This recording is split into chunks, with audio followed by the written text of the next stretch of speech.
Hello friends, તમારું સ્વાગત છે મારા કિચનમાં. આજે આપણે બનાવીશું મિક્સ વેજ દાલ ફ્રાય અને સાથે કુકરમાં છૂટા છૂટા જીરા રાઈસ. બહુ ટેસ્ટી એવું આ કોમ્બો તમે બપોરે કે સાંજે તમને જ્યારે રોટલી શાક ખાવાનો કંટાળો આવે ત્યારે ઝટપટ બનાવીને સર્વ કરી શકો છો. તો ચાલો બનાવીએ. તો પહેલાં આપણે પ્રેશર કુકર લેશું અને એમાં 1 કપ તુવેરની દાળ. આ રેસીપીથી આપણે 5 લોકો માટે આ રેસીપી બનાવી રહ્યા છીએ. તો 1 કપ તુવેર દાળ લઈ એને 2 થી 3 પાણીથી આ રીતે ધોઈ લઈશું. તો પાણી ક્લિયર થાય ત્યાં સુધી મેં ધોઈ અને પાણી નિતારી દીધું. હવે આપણે એમાં 2 કપ જેટલું પાણી ઉમેરી દઈશું. 1 થી 1.5 ટીસ્પૂન જેટલું મીઠું, સાથે અડધી ટીસ્પૂન હળદર, અને આપણે પ્રેશર કુકરનું ઢાંકણ ઢાંકી અને મીડિયમ ફ્લેમ પર 4 વિસલ કરી લઈશું. તો 4 વિસલમાં દાળ સારી રીતે બફાઈ જશે અને પછી પ્રેશર આપણે નીકળવા દઈશું. તો એ થાય ત્યાં સુધીમાં આપણે રાઈસ પલાળવાના છે. તો તમે પહેલેથી પણ પલાળીને રાખી શકો છો. તો એક બાઉલમાં 2 કપ બાસમતી રાઈસ લેશું. તો મોટા જે રાઈસ આવે એ લેવાના છે. એને આપણે સારી રીતે ધોઈ લઈશું. તો પાણી ક્લિયર થાય ત્યાં સુધી ધોઈ આ રીતે ઉપર સુધી પાણી ભરી 10 થી 15 મિનિટ જેવા પલાળી દઈશું. તો ત્યાં સુધીમાં આપણે દાલ ફ્રાયનો વઘાર પણ રેડી કરી લઈશું. તો એના માટે આપણે એક કડાઈ લેશું. કડાઈમાં અહીંયા તમે ઘી પણ લઈ શકો છો. હું અહીંયા ઘી અને તેલ બે અડધું લઈ રહી છું. તો અહીંયા 1 ટેબલ સ્પૂન જેટલું તેલ કે પછી તમે ઘી પણ લઈ શકો છો. ગરમ થઈ જાય એટલે આપણે એમાં થોડા મસાલાઓ ઉમેરીશું. તો 1 ટીસ્પૂન જેટલું જીરું, 1 તમાલપત્ર, 1 તજનો ટુકડો, 3 જેટલા લવિંગ ઉમેરી દઈશું અને થોડા આપણે એને સતળાવા દઈશું. થોડા આ રીતે સતળાવા લાગે એટલે 1 લીલું મરચું અને થોડા મીઠા લીમડાના પાન ઉમેરી દઈશું.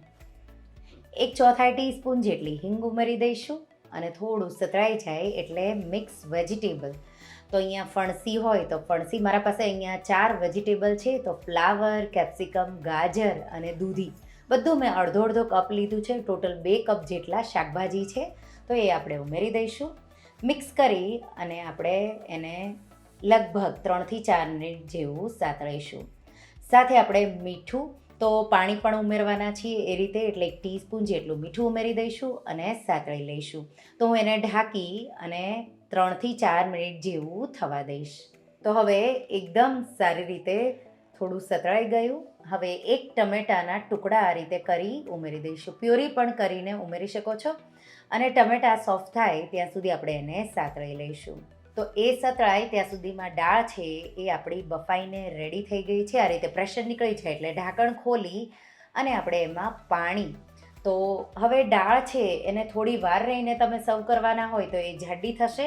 એટલે હું પહેલેથી જ અહીંયા 2 કપ, તો 1.5 થી 2 કપ જેટલું તમારે પાણી ઉમેરવાનું છે અને આપણે એને બ્લેન્ડરથી આ રીતે બ્લેન્ડ કરી લઈશું. તો અધકચરા જેવી બ્લેન્ડ કરીશું. થોડા એનું પીસીસ રહે એવી આપણે બ્લેન્ડ કરવાની, એટલે દાલ ફ્રાય છે એકદમ સ્મૂધ ન હોય એ રીતે આપણે એને આ રીતે બ્લેન્ડ કરીશું. તો બ્લેન્ડ કરી હું એને સાઈડમાં મૂકીશ. હવે આપણે ટમેટા સોફ્ટ થઈ ગયા છે. એમાં મસાલા કરી લઈશું.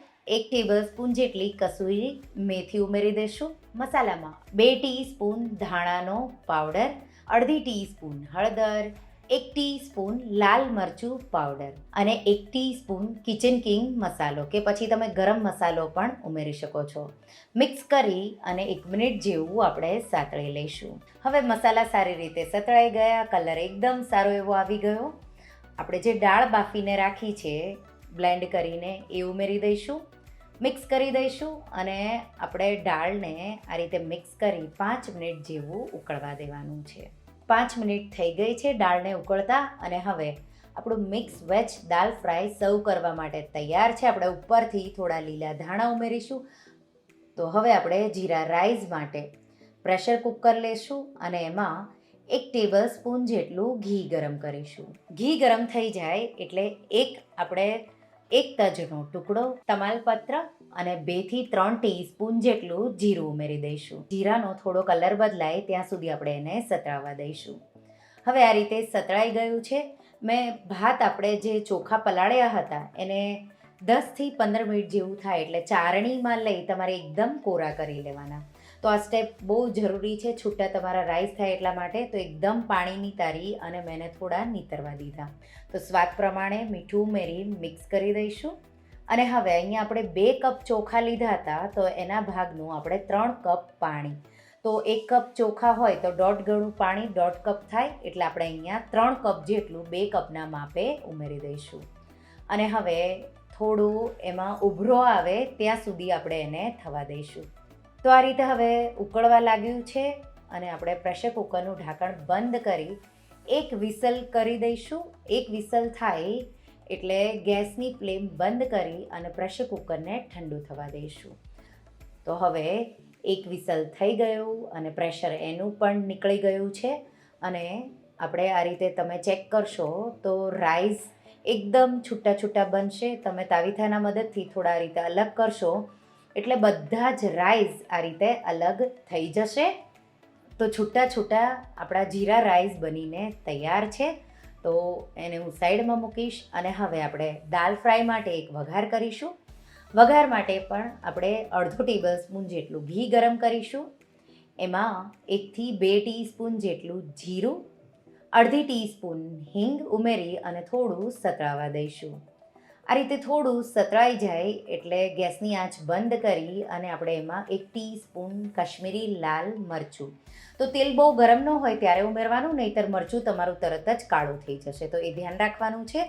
મરચું મેં ઉમેરી દીધું. વઘારને હું સાઈડમાં મૂકીશ અને હવે આપણે પ્લેટિંગ કરીશું. તો પ્લેટમાં આપણે પહેલાં છૂટા છૂટા જીરા રાઈસ આ રીતે ઉમેરીશું. અને મેં અહીંયા કડાઈ લીધી છે, એમાં આપણે દાલ ફ્રાય. તો જો તમે થોડું પણ મોડું સર્વ કરવાના હોય તો એ જાડું થાય છે, તો તમે એડજસ્ટ કરી અને ગરમ ગરમ જ સારું લાગે. તો આ રીતે આપણે એને સર્વિંગ બાઉલમાં દાલ ફ્રાય, તો વેજ દાલ ફ્રાયને ઉમેરી દઈશું. અને ઉપરથી જે વઘાર આપણે કર્યો જીરાવાળો એ આ રીતે રેડીશું. લીલા ધાણા છાંટીશું અને બહુ ટેસ્ટી એવું મિક્સ વેજ દાલ ફ્રાય અને જીરા રાઈસ સર્વ કરવા માટે તૈયાર છે. તમે સાલડ, પાપડ અને છાશ કે દહીં સાથે એને ગરમા ગરમ સર્વ કરો. જો તમે ક્યારેય દાલ ફ્રાય તો બહુ બનાવ્યું હશે, પણ આવું મિક્સ વેજવાળું દાલ ફ્રાય ન બનાવ્યું હોય, એ પણ લસણ ડુંગળી વગરનું, તો એકવાર ટ્રાય કરજો. તમને ખબર પણ નહીં પડે કે આ લસણ ડુંગળી વગરનું છે. એટલું ટેસ્ટી એવું લાગશે અને ઝટપટ બની જશે.